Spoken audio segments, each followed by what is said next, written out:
I don't want to be white. I just want to be treated as if I were.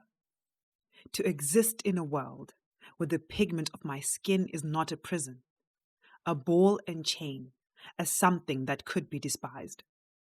Where my burnished hue is celebrated and not frowned upon or wished away or treated chemically or digitally via Photoshop till it looks much lighter, just to suit a certain narrative. I, too, don't want to have experienced hot, stretching comb burns or chemical burns while straightening my hair with chemicals and extreme heat for fear of being seen as unkempt, because the standard of good hair is hair that is white. My hair, my afro, my cornrows, they are not a statement. My curly hair grows out of my scalp that way. And no, I didn't do anything to make it shrink like that or stick out like that. And no, your hands can't touch, even if I can touch yours. I too don't want to be subjected to a body search or bag search or be followed around as I shop, because somehow, if I'm darker, your wares will find their way into my bag. Last I checked, my mahogany tones were not magnetic to your merchandise. No, I don't want to be singled out, called cheese girl, musalad, coconut, or Oreo when I use a private school accent. No, hear you say, "Oh, you're so articulate and a credit to your race," as if whites have the monopoly on intelligence. Nor does that mean I want to be ridiculed and seen as uneducated when I do use an African accent or mispronounce a word, because guess what? I learned it from a book. I have learned Yoa Francais, Yoa English, Yoa Espanol, and yet monolingual you, who doesn't even try with my language, thinks bilingual, multilingual me is the one who needs more education? Why can you judge me uneducated when I prefer to speak my mother's tongue? What did you say? Oh, it's because you can't understand me. Since when was there a prerequisite that you understand all I say? This is the language of my people that you want to erase.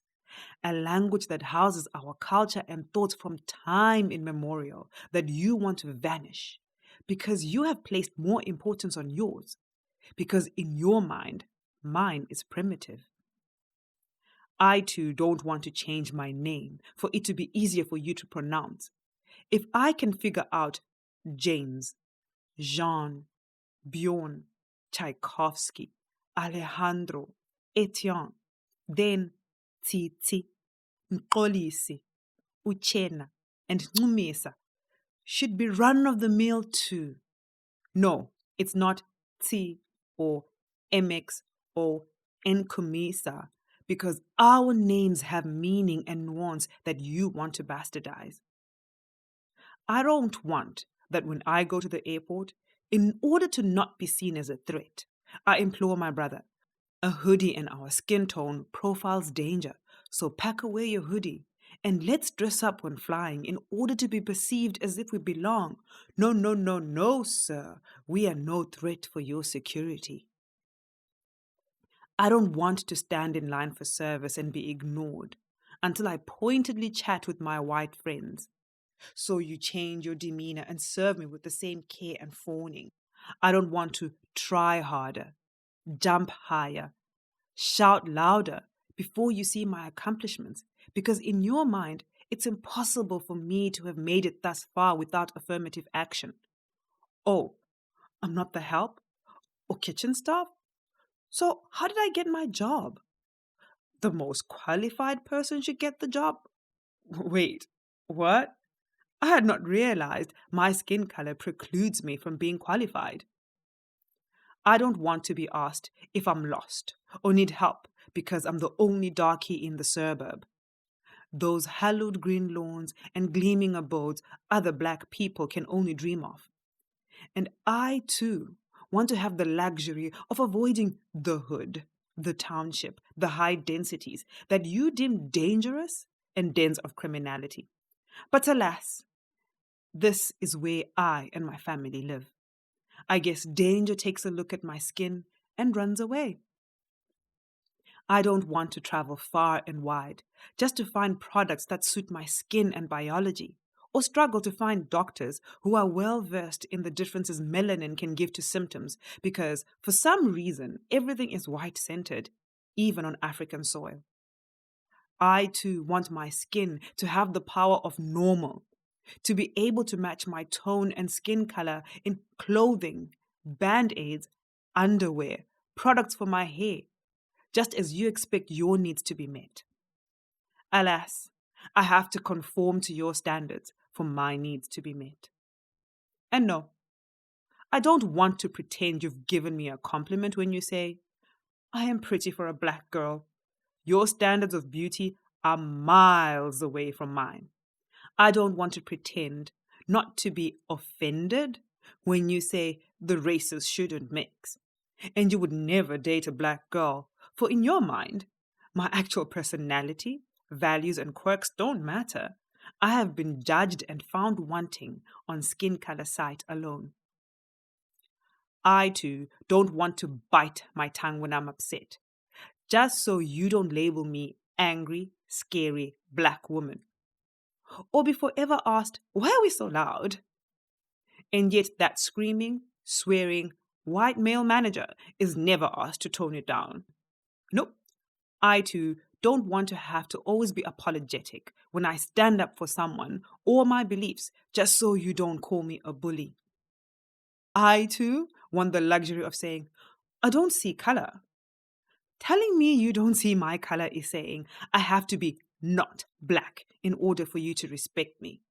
It's you using color blindness to force me to assimilate. I want to be seen as the individual I am. I don't want to be lumped in with everyone and seen as you people, especially before you want to offend. But until that happens, I want you to see my black skin and the disadvantages it gives me, and that's see why I fight for the advantages your skin has given you. Because in my reality, there isn't only one race. There is white and the rest, as if we are leftover food. Another child should not have to grow up confused and questioning what they did wrong, only to find out it's nothing but the melanin they are graced with, to wonder why they were born with darker skin and wish it away, and have to be taught how to value themselves beyond their skin. I know some of your actions are ignorance on your part. Don't worry, I was once there too, giving undeserved deference. But the struggle for identity made it real for me and mine. How could I hate who I intrinsically am due to archaic norms started by colonialists? How can we wish to wash away the brown, something we have no control over, something that is not a sin? And yet my parents, myself, my sisters and brothers to this day are punished for. So I wear this deep brown skin now with pride, African melanin queen that I am, and let the sun kiss those bronze sepia hues and darken them to obsidian as I embrace who I am made to be. So while my articulate accent, my white hobbies, experiences, and education and opportunities have made me blend well with the Western world, I'm not trying to be white. I am no longer filled with confusion nor self-hate. I am proud of the struggles I and those like me have overcome and continue to face. But it is this unnecessary suffering I want to obliterate. No, I don't want to be white. I just want to be treated as if I were.